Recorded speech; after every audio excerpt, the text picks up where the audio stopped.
Em Minas Gerais, o Zema tem atacado a educação a serviço de um projeto de poder global que visa manter a população empobrecida, sem acesso à educação e refém das migalhas que sobejam das mesas dos senhores, como cãezinhos. Zema tem atacado as escolas estaduais, municipalizando, obrigando as prefeituras com seus recursos infinitamente menores a assumir responsabilidade sobre estas escolas que são do Estado, afrontando diretamente a Constituição. Ele precariza o salário dos professores e dá um aumento de salário para si mesmo e seus secretários de 300%. Um sujeito ridículo que tem pretensões de ser presidente e por isso ele ataca o tempo todo o presidente Lula, que tinha um projeto. Lembram-se quando o Brasil, com a tecnologia da Petrobras, descobriu o pré-sal? E havia um projeto do governo Lula de destinar os royalties da exploração desse petróleo para a educação? A Dilma chegou a aprovar um projeto destinando estas receitas para a educação, pensando no futuro do Brasil com o pensamento de quem sabe que só se tem futuro quando se investe em educação. Sem educação, o Brasil não vai avançar. Lembram do Temer? Aquilo foi um golpe. O Brasil é assim, de 2 em 2 anos, surge e ressurge do quinto dos infernos, gente com estas intenções. E quando o Temer assumiu, o que ele atacou primeiro? A educação. Pesquisando um pouco mais, eu vi que estas coisas de sucatear a educação não é uma característica do Zema. Isso é próprio de todos os governadores bolsonaristas. O mesmo acontece em Goiás, Mato Grosso, o mesmo acontece no Acre. Onde tem um bolsonarista, eles destroem a educação, mas eles não destroem apenas a estrutura educacional para desviar esses recursos para outra finalidade, não. A ideia não é economizar com a educação. A ideia é muito mais profunda. O projeto é o projeto de controle da subjetividade.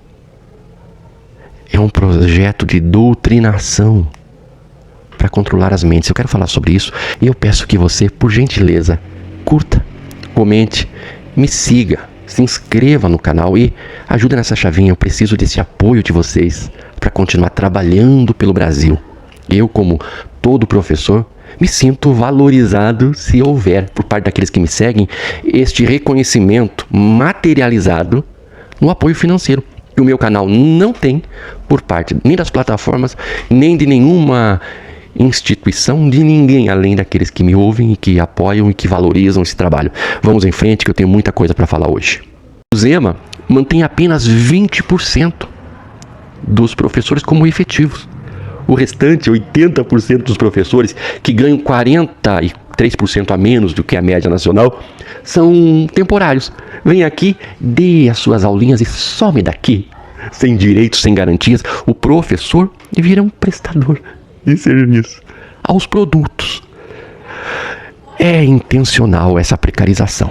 A terceirização aconteceu no Paraná, acontece em todos os estados onde existem bolsonaristas mandando. Quando você terceiriza a educação, você transforma os alunos em produtos e os professores em prestadores de serviço. Você acaba com a escola enquanto um lugar de troca, de participação da comunidade, um lugar de riqueza cultural.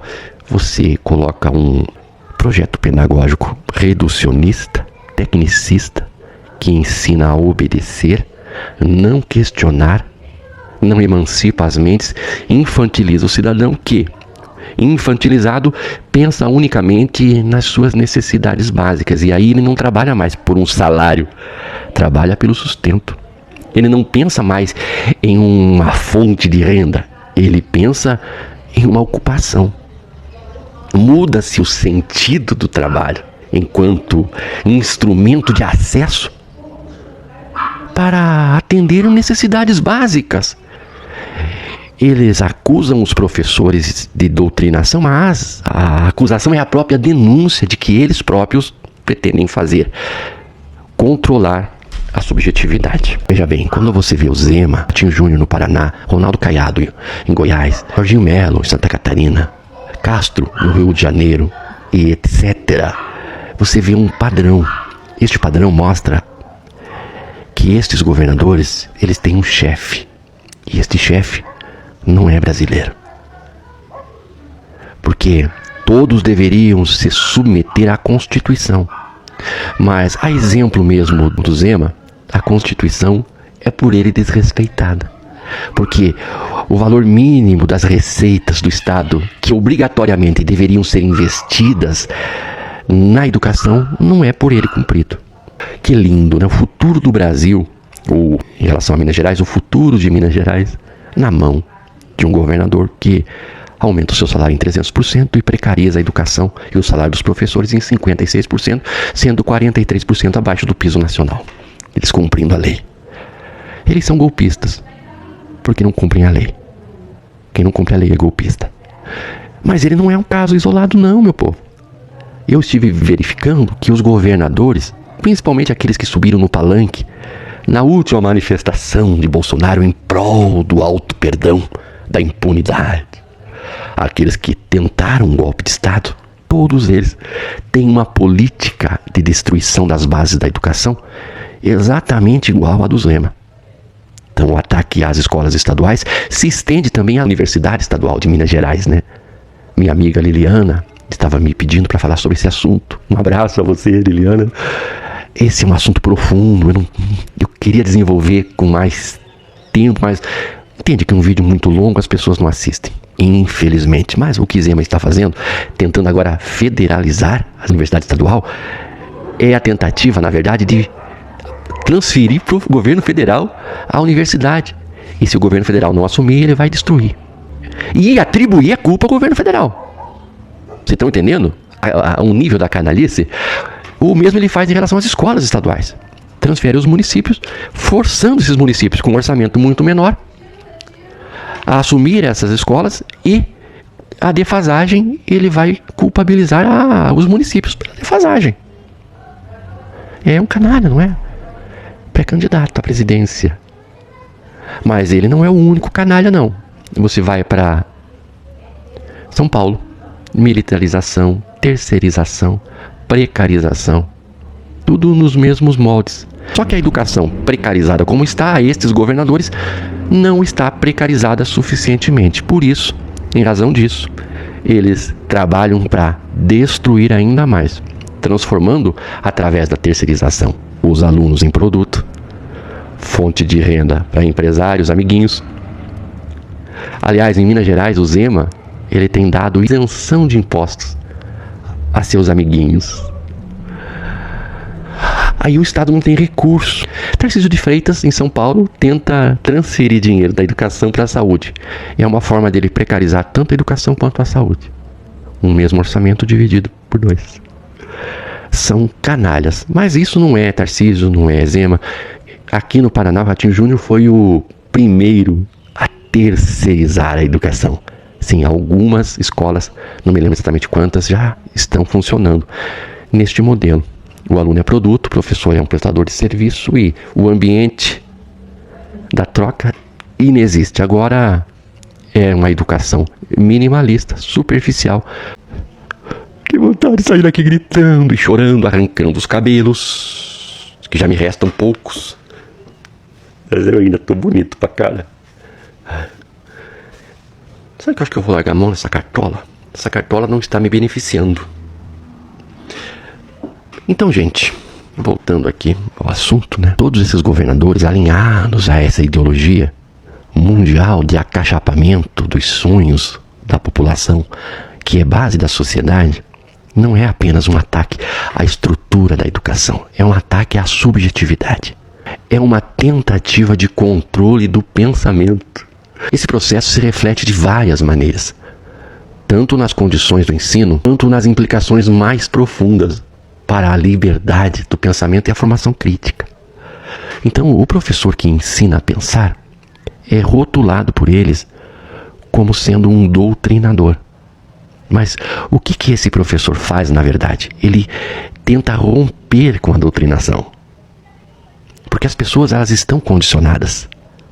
Por que as pessoas votam em tipos como Zema, como Bolsonaro, como Caiado, como Ratinho Júnior? Votam por conta de um condicionamento. Quando você, além de preparar essas pessoas para o mercado de trabalho, que é uma função importante da escola, quando você, além disso, você prepara essas pessoas à emancipação, você rompe com essa doutrinação. E aí você é acusado de doutrinação, quando na verdade o que você faz, o que você promove é uma ruptura com o que de doutrinação já existe. A tentativa desses que precarizam a educação é justamente voltar aos quadros de alienação anteriores inclusive à situação de alienação presentes hoje na nossa sociedade. Intervir é inferir na capacidade de pensamento. A precarização na educação é uma forma de controle social. Quando a educação é precarizada, uma das consequências mais graves é a diminuição da capacidade crítica desses alunos, desses cidadãos em formação. Quando você precariza tanto os salários quanto a estabilidade do professor, bem como as condições de infraestrutura desses professores, você torna esses professores vulneráveis. É intencional. A educação no Brasil não deu errado. Ela foi feita para ser assim. E, em sendo assim, para esses governadores, ainda é insuficiente. Eles querem tornar a educação ainda mais limitada no sentido de emancipação das pessoas. O discurso da meritocracia é um discurso contraditório, porque você coloca pessoas em condições desiguais para competirem igualmente. E a intenção, quando você precariza a educação, em especial a educação pública, é justamente tornar esse aluno oriundo da educação pública inapto para esta concorrência que eles pregam como um meio. Olha, você pode competir de igual para igual, só que eu vou sabotar a sua educação, transformando você em produto, em fonte de lucro para empresários, e os professores serão meros prestadores de serviços temporários, sem estabilidade, sem equilíbrio emocional, sem condições psicológicas, sem condições financeiras devido à precarização do trabalho, trabalhando em sobreturno, limitando a capacidade desse professor de elaborar aulas mais profundas.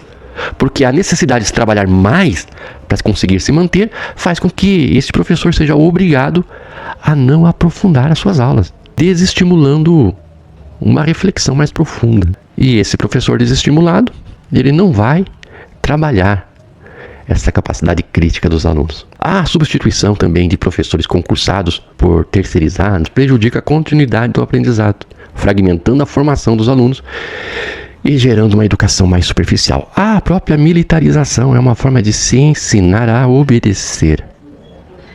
Criou-se uma cultura na sociedade de que,